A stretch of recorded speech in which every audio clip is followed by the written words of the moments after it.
Diversity and inclusion are the buzzwords of the day. Every major business seems to have an initiative around diversity and inclusion. And I think that's appropriate. I mean, our generation celebrates the unique. We tend to love independent music, say, over pop hits, right? We tend to drink single origin coffee rather than mass-produced grounds from a can. We're the Etsy generation. Maybe that we should just change our names to that. But could the money system we've inherited from generations past hinder our ability to celebrate diversity to its fullest and to include everyone in the creation of our story? Welcome to the Fife Movement. I'm your host, Amanda Neely. This is the only movement that helps our generation create our unique, feminine, and entrepreneurial path to financial independence. Now, I grew up in a very homogeneous area. We were pretty much all white, except for a few of us had some Native American ancestry too.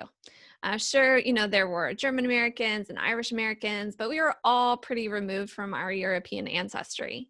For me, if I followed my dad's dad, back to the immigrant who came to America, I'd have to go back 8 or 9 generations to this peasant that came over from Scotland. And then I do have a great-grandmother who was Native American.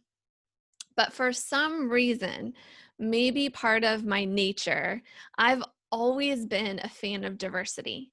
I loved hearing other people's perspective, and I only applied to colleges that were super diverse.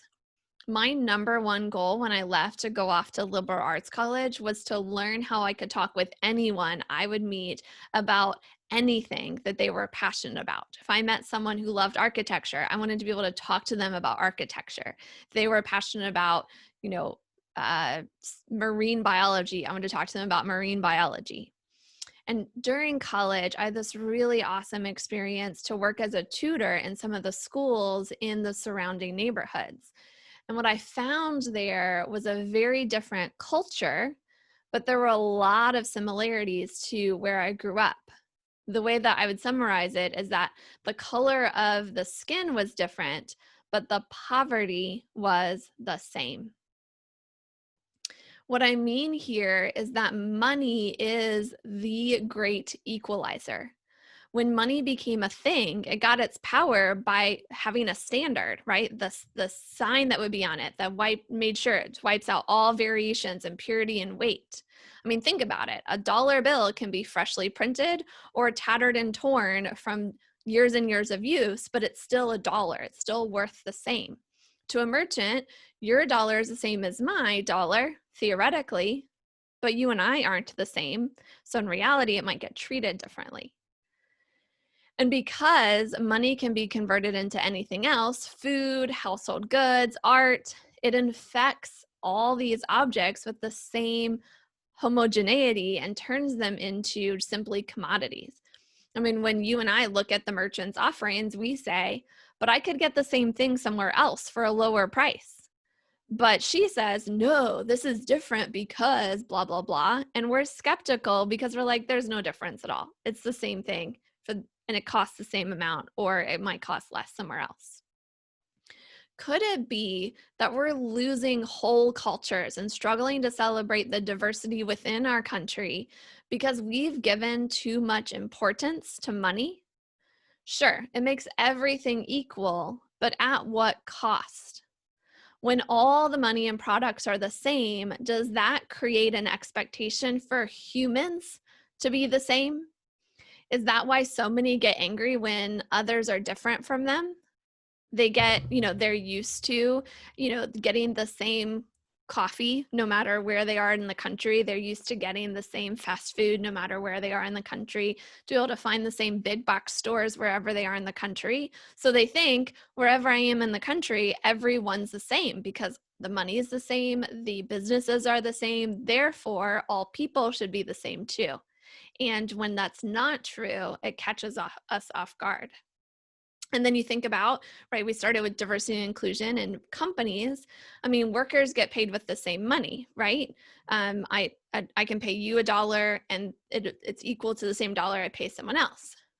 Maybe that's why it makes employees so replaceable, and what makes it so hard for corporations to see individuals, um, and their employees as unique individuals, right? And maybe why we have to have such an emphasis on diversity and inclusion. Now, I totally got a little deep there. Let's come up for some air. We can't change the money system or the commodity system overnight, but we can join in its transformation. What if we were willing to pay more for the artisanal over the mass produced?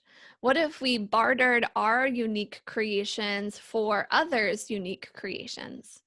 What if we gave gifts that reflected our diverse viewpoints and skills? What if we had real conversations and built real community through the act of buying and selling, like they used to do when they had like general stores instead of online shopping and big box stores? Do you think those kind of things would reverse this process of money making all things and all humans homogeneous? Wouldn't that hasten a celebration of diversity and more celebration of diversity? Now, we can't do everything, but we can do something. So my inspiration today is just to look around for something or someone that stands out as unique and honor that gift, that they're willing to be who they are, or the person behind that thing created it as an extension of who they are and they put themselves into it. Honor that gift to all of humanity. Thanks for joining me and connecting with the Fife movement. As you go about your day today, remember, wealth is coming your way. Your quest is simply prepare to use it well. For more tips on how to prepare, be sure to subscribe. To connect with the community, visit fifemovement.com. If my gift has helped you, please pay the gift forward by sharing this content with a friend. My gratitude in advance. To help this video be seen by more people, please hit the like button, and we invite your feedback in the comments too. I want to dedicate this episode to my good friend, Naseem Abdi. She's created this really great company called Storybolt. You can find out more at storybolt.com. She's done a really awesome job with celebrating diversity and making sure everyone feels included and inspiring others to do the same. So shout out to Naseem, love you, and thank you for your inspiration and all you've taught me about diversity and inclusion.